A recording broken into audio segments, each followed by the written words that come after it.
ছোট্ট বন্ধুরা, আজকে তোমাদের আমি একটা গল্প শোনাবো। সেটা আমার জীবনের একটা ভয়ঙ্কর অভিজ্ঞতার কাহিনী। এই কাহিনীর সূত্রপাত কোন্নগর স্টেশন। সেদিন একটু রাত্রি করে ঠিক করেছিলাম আমি শ্রীরামপুর স্টেশনে যাব। আমি আর আমার একটা বন্ধু তরুণ, তার জন্য আমি অপেক্ষা করছিলাম, কিন্তু ও আসছে না। দেরি হয়ে যাচ্ছে, রাগও ধরছে, একটা করে ট্রেন বেরিয়ে যাচ্ছে, আবার চলে অপেক্ষা করছি, আবার যাবার জন্য অপেক্ষা করছি। একটা ফলের দোকানের সামনে স্টেশনের মুখেই, প্ল্যাটফর্মের মুখেই অপেক্ষা করছি। দেখলাম ফলের দোকানের কতগুলো ফলের দোকান, একটা টুলের ওপরে এক ভদ্রলোক মানে বৃদ্ধ বসে রয়েছেন। খুবই ক্যাজুয়ালি দেখছি, সবাই দেখছে। একটা তারকেশ্বর লোকাল এলো, তো ভাবলাম যে তরুণ যদি এসে যায়, এই ট্রেনটায় উঠে চলে যাবো, শ্রীরামপুরের দিকেই যাচ্ছে, হাওড়া থেকে আসছে। তো ট্রেনটা আসলো, এসে আবার ট্রেনটা ছেড়ে চলে যাচ্ছে। তো কী আর করা যাবে? তো তরুণ তখনও আসেনি।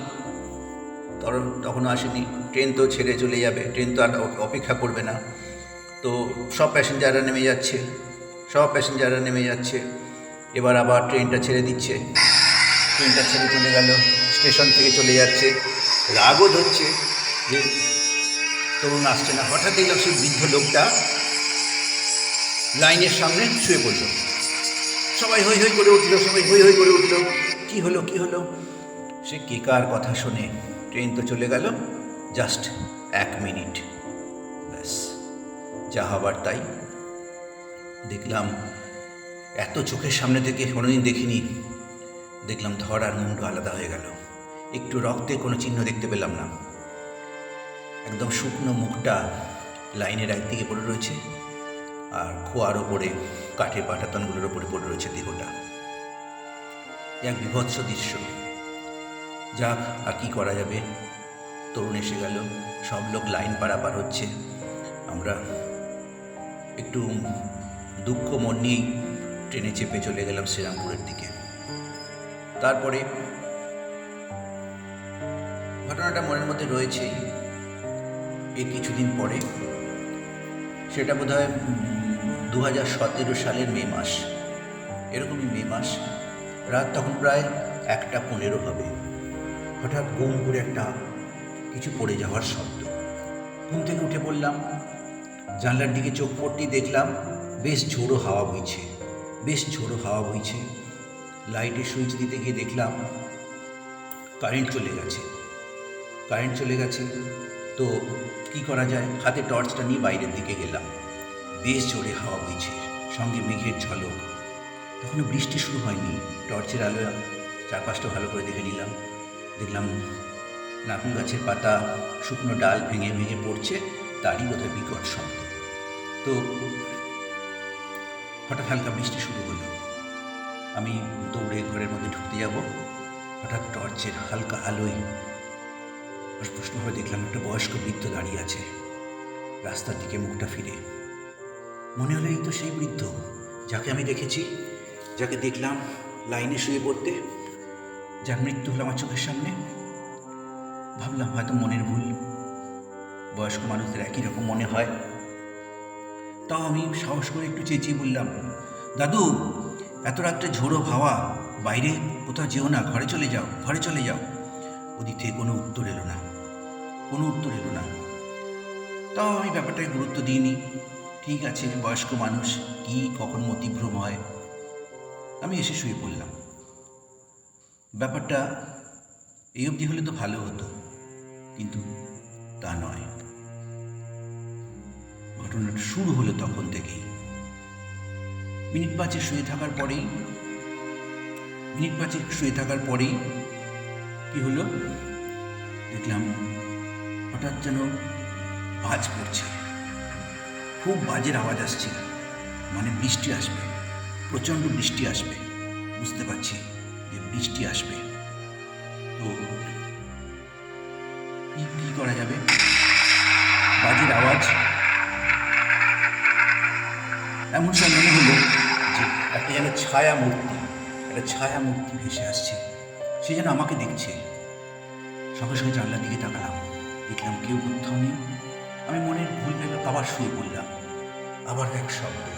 এরপর আমি জানলার দিকে তাকাতে সেই বৃদ্ধ লোকটা।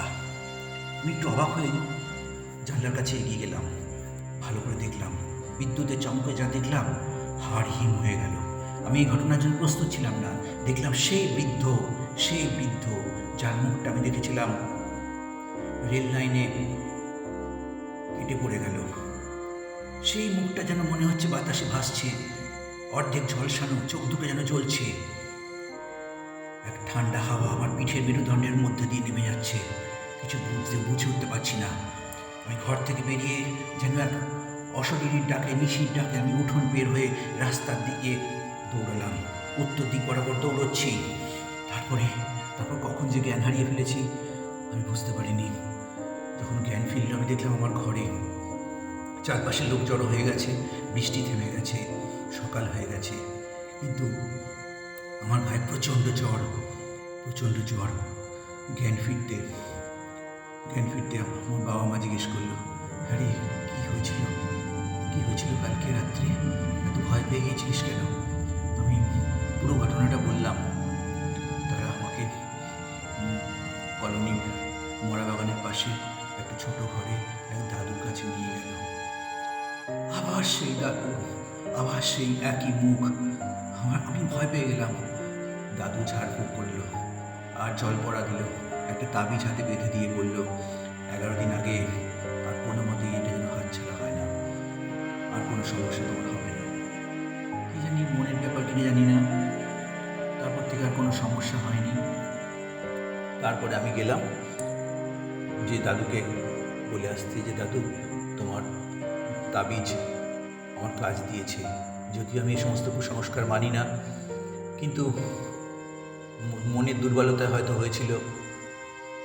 গেলাম দাদুর কাছে, সেই মরা বাগানে জঙ্গলের পাশে যে ঘরে গিয়েছিলাম।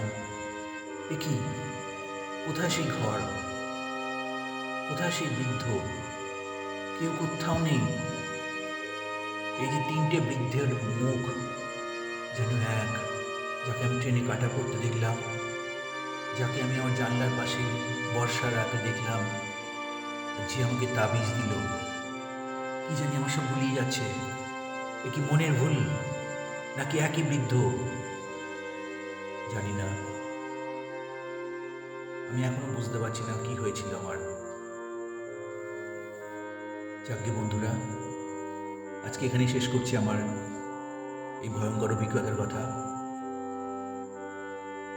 তোমরা সবাই ভালো থেকো, আর এরকম সুন্দর ঘটনা বা গল্প শুনতে হলে আমার চ্যানেলটাকে সাবস্ক্রাইব করে দিও এবং বন্ধুদের কাছে শেয়ার করে দিও।